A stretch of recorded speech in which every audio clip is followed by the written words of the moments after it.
आज मैं और भाई अपने स्कूल का काम कर रहे थे। भाई बार बार बुक्स बंद कर देता और मोबाइल लेकर देखने लगता। फिर मामा देख लेती और उसे डांटती और कहती कि अपना सबक याद करो, और मुझे भी डांट पड़ती। मोबाइल लेके रख देती और कहती कि अपना सबक पढ़ो। फिर मामा काम में लग जाती और भाई फिर मोबाइल ले लेता, किताब बंद कर देता। मैंने बताया भी, भाई ना करो, मुझे भी डांट पड़ती है। मामा ने फिर मोबाइल ले लिया और फिर कहा कि अपनी किताबें खोलो और पढ़ो।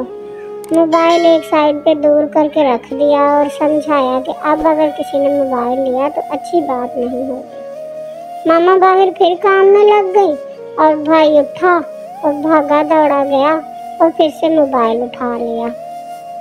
भाई तो जैसे सबक याद कर ही नहीं रहा था। फिर मैं भी देखने लग जाती थी मोबाइल में। फिर मैंने कहा कि भाई प्यारे, हज़रत अबू बकर सदीक रज़ी अल्लाह ताला अन्हो फरमाते हैं कि हमारे प्यारे नबी हज़रत मोहम्मद सल्लल्लाहु अलैहि वसल्लम ने फरमाया, अल्लाह ताला माँ बाप को सताने का गुनाह नहीं बख्शेगा और आप मामा को तंग कर रहे हो। फिर पापा आ गए।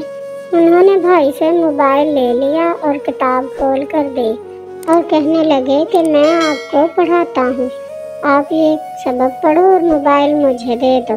फिर मैं और भाई अपने स्कूल का सबक याद करने लगे।